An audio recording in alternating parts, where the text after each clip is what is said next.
এই মুহূৰ্তত মই আছো ভবানীপুৰ সৰভোগ সমষ্টিৰ পুৰণ ভবানীপুৰত আৰু এই পুৰণ ভবানীপুৰত এখন দলঙে ইয়াৰ যিসকল স্থানীয় ৰাইজ আছে দীৰ্ঘদিন ধৰি জীয়াতু ভগাই আহিছে। এই দলংখনে মই দলংখনৰ প্ৰথমতে দৃশ্য দেখুৱাইছো।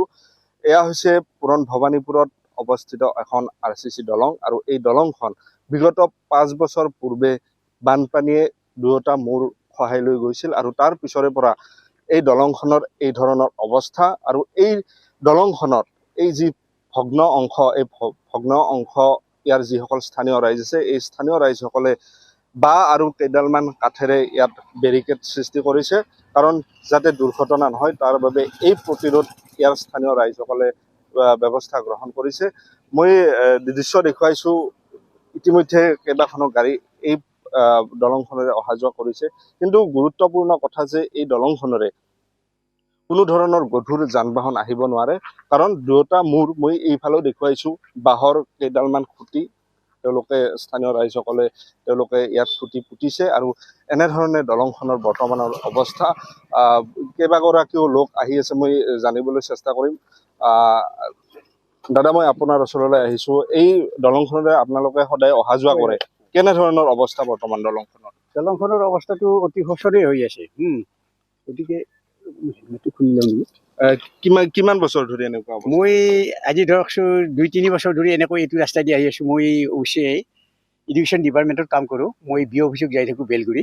গতিকে মই ৰাস্তাটোত অসুবিধা পাই থাকোঁ ক'ব আৰু বহুত সমস্যা পাইছোঁ। কিমান বছৰ ধৰি এনেকুৱা? মই প্ৰায় ধৰকচোন মই আহিছোঁ 2 বছৰমান আহি আছোঁ। এতিয়া বৰ্তমান মই ৰিটায়াৰ্ড হ'লোঁ। গতিকে আগতে মই সেনেকৈ আনন্দ বজাৰ হৈ আহিছিলোঁ, এতিয়া এনেকৈ আহি থাকোঁ অফিচত BO অফিচত। গধুৰ যান বাহন কিন্তু কোনো গধুৰ যান বাহন অহা যোৱা কৰিব নোৱাৰি হয়, সৰু সুৰা লঘু যান বাহন অহা যোৱা কৰে। গতিকে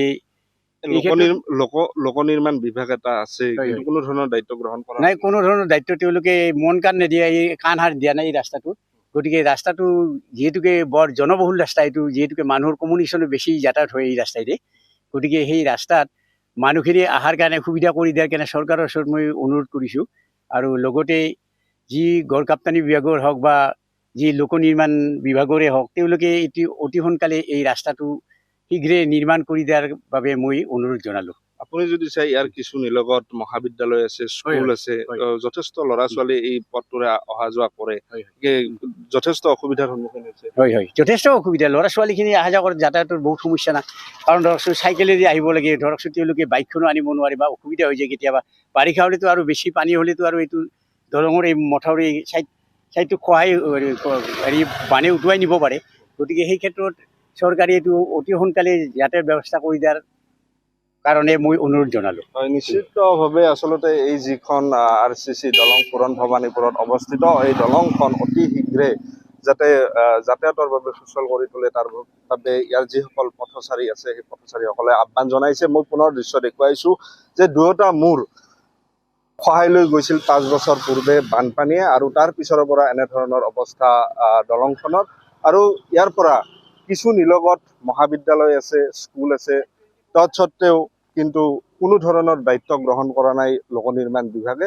গতিকে সকলোৱে আহ্বান জনাইছে যাতে এই দলংখনৰ দুয়োটা ভগ্ন অংশ যাতে সোনকালে লোক নিৰ্মাণ বিভাগে মেৰামতি কৰে, তাৰ বাবে সকলোৱে আহ্বান জনাইছে।